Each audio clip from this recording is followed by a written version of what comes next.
Welcome to the Let Good Things In show. I'm your host, Amanda Acker. I am so happy you're here. At the Let Good Things In show, we talk all about second chances, resiliency, following your intuition, and even music. Listen to hear stories of hope and to be inspired. Remember, you are stronger than you think. Let's dive in. Hi, my awesome humans. Thank you so much for tuning in today. I'm so excited to be bringing you our guest, Autumn Evans. Autumn Evans is a wife, mom, and strategic branding and website designer.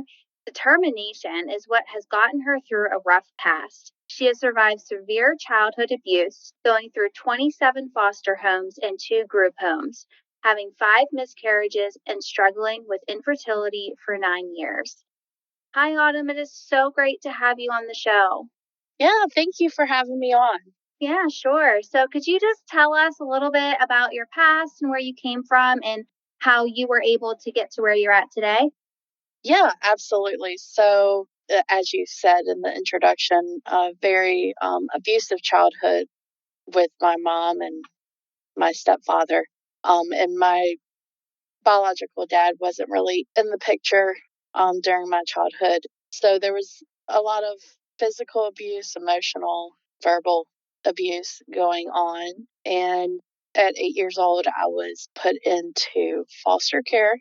Then I went to live with my biological father, and that just wasn't a good situation either. And he ended up giving me back to my biological mother, who struggled with bipolar and schizophrenia. And I ended up going through some really rough abuse, some sexual abuse. Then I went back into foster care at 12, went through several foster homes, 27 foster homes, 3 group homes, and never really found a family until I met my husband in high school. And his family kind of took me in, and we got married right away. Um, as soon as I turned 18, and that even started off rough because we had a miscarriage right away, and then for 4 years we consistently had miscarriages, and then we did the foster care to adoption process, and we got our 8-year-old, our miracle. Mhm. And and that was rough because it was seeing foster care from another point of view. And while I was going through that, it was very mentally exhausting because I could, remember everything from my childhood and the things that I thought were unfair, and like trying to navigate that on the other side of being the foster parent and going through that process because he wasn't, readily available for adoption. So we went through like visitation with biological parents. It was very, very tough. And at one point, they told us he was leaving, and I just could not handle that. But thankfully, things worked out, and we adopted him. During this whole process, we were trying to have another baby as well because I really wanted to have that pregnancy, and to have a biological child. And up to about 4 years after we had adopted him, we were still struggling, and we went through some fertility treatments, and we finally had our miracle. He is now 2, and Jordan, who's now 14 right now, he is the most amazing big brother. And it's just my life is completely different than how I had, imagined. Because when you go through so much trauma, it's really hard to imagine that good things are going to happen, and that life will finally get to a place where it's not so traumatic. And that is like one of my personal big struggles right now is, my brain's been in this like fight or flight mode for, my entire life. And now I'm like finally at the point where I have everything that I've always wanted. And it's like, where, there's no fight. Everything is good. And so, your brain, when you go through so much trauma and you're in that constant fight or flight mode, when like there's nothing to fight, your brain kind of like goes into like self attack mode. It's almost like, so I've been really struggling with depression and anxiety and PTSD. And so personally, I have started to get some professional help. And basically, what they have said is that, your brain is, ready to process everything so that you can overcome it. And that is like personally what's going on right now in my life. And one of the things that helps me the most is, I started my own business when Felix was a couple months old, and just focusing on things that I love, and it gives me something to focus on, not in necessarily a fight way, but you know how business is. It's like, Yeah. It's a roller coaster. yeah, and it gives you some determination, some point of, where do I go from here? Because as a person who has stayed at home and, just constantly been like looking for the next best thing, looking for, expanding my family, looking into having another baby after doing foster care, giving me my business gives me some kind of direction and purpose. And, I absolutely love what I do. And so it started off as a hobby, and it really like is like the best thing I ever did. Um, and so right now it's like just trying to navigate and overcome everything that has happened and like really process those emotions and memories and just getting to a good place where I can be happy and healthy for my family. Yeah, you can't see me right now, but I'm seriously smiling from ear to ear. What an amazing story there that you have. One thing that stuck out to me, because I completely relate to this point, is how you go from that fight or flight, being your constant state of mind, to now you're like in this, you know, essentially what you've imagined. You have, your home, your husband, your children, but your brain is like, well, this isn't right. Like, where's all the drama? Where's Yeah. all the problems? And isn't that crazy that, you know, us who have been through traumatic events throughout our lives, that we're so used to the chaos that we don't know how to be calm. Like, I know for me, my anxiety, I feel, is worse now Yeah. that I don't have, any fight or flight in my life anymore. So it's like, what do you do with that energy?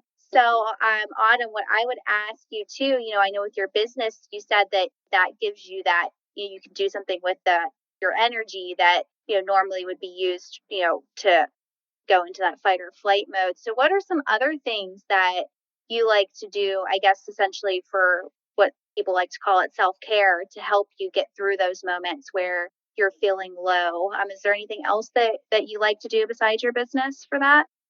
Well, really my business is my only hobby. My husband makes fun of me because like he plays video games. I'm not into that. Like I just can't. Yeah, same. And and that causes me more anxiety. Yeah, um I know. but I love to, watch shows. I am huge into all the cop shows, the murder shows, Yeah, all the um drama. yeah, I love the dramatic crime kind of shows. But really like my personal self-care is like I try to take a 1 hour bath every day. And I Ooh. know that's like um it seems excessive, but it's like my me time. And I get on my phone, and watch some things that I want to catch up on. But it's quiet time, especially in my house right now, where I got a teenager and a toddler that is they're very extroverted, and I used to be an extrovert, and here lately like my social anxiety is like so high that I am extremely introverted now, which is weird for me. And so, like, I need that me time to be a better mom, to be able to, like, calm down and focus, and so that I can play with them and be fully present and not just exhausted. Yeah, it's so, so important to, like you said, to have that quiet time, especially when you have anxiety or depression. I know for me, it helps. I don't take hour-long baths, but it sounds nice. Um, but it's important to find something that you can do to pause and just really have time with you and reflect on things and, take and do the things that you like to do instead of, just it's very, very important to take those moments to pause for sure. Can we talk more about your time in foster care? Like for our listeners, maybe there's people listening who, have been through foster care. So can you tell us, what your experience was while you were in foster care? Yeah. So the foster care system is really broken, or, in going through that, I was hoping that that wasn't the case anymore, but, becoming a foster parent and seeing the system on the other side is still, like, extremely broken. And there's not a lot of good foster homes. And so I went through so many foster homes, and sadly, majority of them were abusive. And it's a sad reality that a lot of people do foster care for the money, and it's not much money, but when they get multiple kids, and that was the case with almost all of the foster homes I was in, they had 4 or 5, and so that does start to add up, and you can tell if somebody is in it for the right reasons or not. And, the foster parents that I ended up with, most of them were extremely restrictive in terms of food. Like, you could tell that, like, money was their main motivation. And it was a situation where, when you're in foster care, you don't have much anyways. You don't have much clothes. Most of the time, I had a trash bag of personal belongings that I would take from home to home. And it wasn't even a full trash bag, and these foster homes would not really offer much in the form of basic needs. Like, I've had foster homes that were extremely restrictive on, like, shampoo and Jeez. basic personal care. And you get, like, a personal allowance of $7 a week. At least that's what it was when I was a kid. That social services dictates that the foster children are made to give. Like, the foster parents don't have a choice; they have to give them $7 a week. And I had to use my own that $7 a week to buy anything that I wanted for, like, personal care. I had to buy my own uh, toothbrushes, like shampoo, all that stuff, and any snacks I want. Which I was an extremely picky eater. I had a lot of food abuse with my stepfather, who was not willing to let me get by with being picky.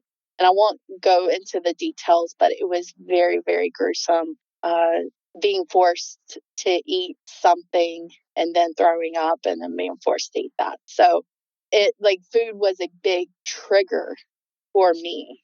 And I was extremely picky because of the abuse. And then I would have foster parents that would not be receptive to that. And, I basically was, almost anorexic for a lot of my childhood, because I wasn't being fed, and they wouldn't.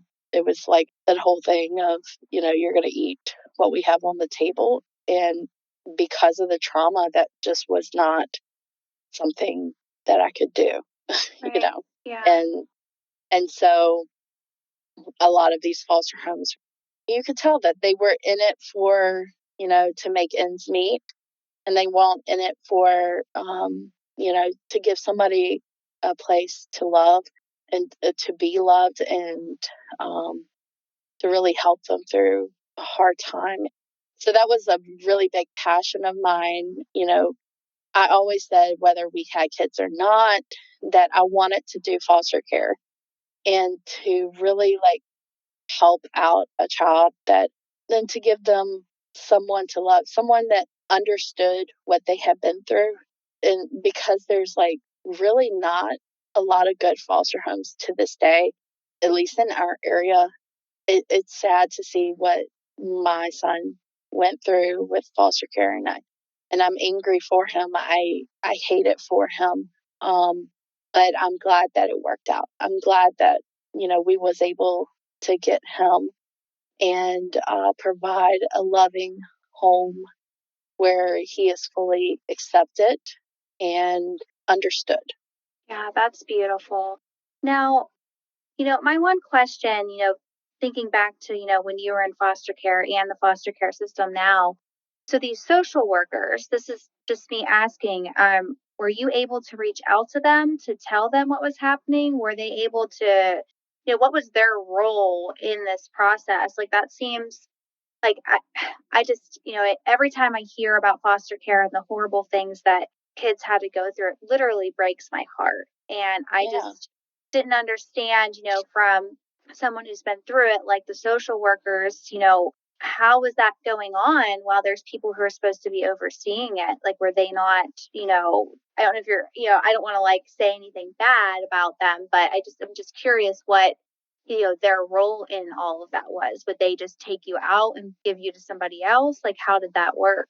Yeah, so as you can imagine, with any abuse situation, there's a lot of shame for the kids. And when you're in an abusive situation, basically the social workers, depending on the placement that I was in, would come weekly. And it was a situation where they would come in and, the foster parents are right there with you. And they would be like, do you have anything you want to talk about privately? And you can feel like the eyes burning into you, like, don't you dare say anything.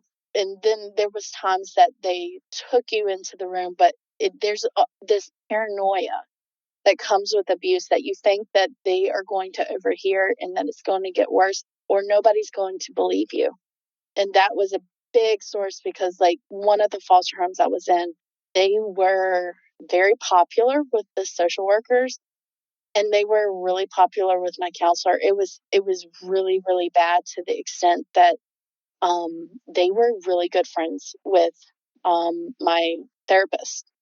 And they, like, the therapist would actually tell them what I said in meetings. And so there was this trust barrier that was broken. And the therapist would, in therapy, would hint to things that I know that I'd never told them, and would basically manipulate me into thinking that I was crazy and that it wasn't actually happening. And it was like a gaslighting situation. And so it was hard to communicate with the social worker, because you didn't know if they would actually believe you. Wow. If they didn't believe you and they talked to the foster parents about, these quote false allegations, then things would get worse. Um, Thankfully, once I was a teenager, my social worker and I got really close, and it became a situation where I could trust her. And there was some really, really bad foster homes that I would call, and I'd be like, I can't take it anymore. And one of the foster homes, was a man and woman that took me in as a teenager and was sexually abusive. And she told me to run away. She was like, I can't get to you at this moment, but just run. And so I went to a friend's house, and it was a very stressful situation. But the social worker supported me in that. And that was towards the end of my foster care journey. And I was thankful for my social worker. And to this day, like, I'm Facebook friends with her. I've talked to her as a foster parent as well. And I think that things are getting better. People can tell. And I think that the education and the mental health kind of world is really like helping people understand, hey, if a child is acting this way, they're not lying. There's some Right. kind of abuse. And so I think it's getting better, um, in that sense of like the trust for the social workers. I think there's a lot more, advocates and people that are understanding that there's a lot more to the surface. Overcoming that shame, even if you have a good social worker, when you're being abused, there's so much shame. You're Oh, made yeah. to think that it is your fault, and so admitting abuse is in your mind admitting that you did wrong, you know. Right. So, Wow. Yeah, that it's good to hear that, it's getting better because, you do see a lot more nowadays. People are very open, more, not very, but more open with mental health. And we are, as a society, I think, doing a better job with the education piece, especially when it comes to children and foster care, because I do see that around and I'm good. It's so good to hear, like in my heart, that because it from both sides and you can see that, it is getting better. So hopefully, that continues because that's, like you said, with abuse, even if you're not going through foster care, it is very shameful. And you do feel like sometimes, like, well, if I tell, no one's going to believe me because when you're being abused too, I know for me, like you're isolated. So you don't even know yeah. who you're supposed to trust or who you can go to because if you pick up the phone you're going to get yelled at and abused more. So it definitely, I can relate to that, on the end of being abused for sure. It's very scary. So what advice would you have to give to somebody who may be going through foster care abuse or abuse in general? Like what would you tell them? It's really important to to have somebody that you can trust. And it's scary to trust somebody, just like, you said, when you're abused, a lot of times the abuser is somebody that you did trust or Right. that you should be able to trust. When you're in foster care, you're required to be in therapy. That's like even when we had our son, like we could not take him out of therapy. It was required. And so that therapist is your salvation line. And hopefully it's not a situation like I had. Um, and I think there's a lot more education in that department now. But, don't be afraid to reach out, even though it is scary, but things won't change unless you say something. If you don't say anything, it's not going to get better. Take that chance. It really can't get too much worse than it already is if you're being abused. And that's something that I had to realize. It was like, I'm being abused anyways. Can it get too much worse? Yeah. You know, it take that chance because this is a lot of times a life or death situation. Right. That's very true. And just to like one last question for you is, letting the good things in. How are you able to embrace, I know we talked a little bit about this earlier, but how are you able to now embrace like this beautiful family that you have and this great business that I know firsthand you're great at what you do. So, how are you able to allow those good things in and accept them? Because I know for me and probably many of the listeners, like it's hard to accept love once you've been treated so poorly your whole life by people. So how were you, was it, through therapy or did you just, have a good friend that you talked to? Like how did you start the process of allowing those good things in? Honestly, it was my husband. We started dating in high school, and it was, by all accounts, everybody thought we were toxic for each other because I could not accept love. And I was always, looking for how he was going to leave me like everybody else had. And thankfully, through God's help and, through him, he just fought back with me. it made me realize that he actually loves me. And I tell him all the time, like, he completely saved me from myself. And I'm so thankful for him. And to this day, it's still like really hard, especially when you have a teenager that is very, um, uh, how teenagers, they're just very, standoffish and, Yes, they are. I have they one. rejecting is a big thing with teenagers. They want to rebel, they want to hurt your feelings. Yeah. And so, and it's hard to this day, but I do journal. I've started that and really like thinking of things I'm grateful for because you can get kind of wrapped into this negativity, especially with anxiety and depression, that you're not good enough, you're never going to be good enough. And if you take a moment and really like think of things that you're grateful for, what is good, and really writing those things down and has been a huge help. And I also, when I'm feeling extremely upset and things are like spinning in your mind, you know how you go through like it's like a tornado Yes. uh, of bad thoughts, Yes. and I write those down. I write and I write and I write, and I like I don't care if it's incohesive or it doesn't make sense. Anything that I think in my mind, I write it down, and then after I finish writing it down, I read it out loud. And like hearing what you think out loud sometimes like makes you realize, hey, you're being really hard on yourself. That's not actually true.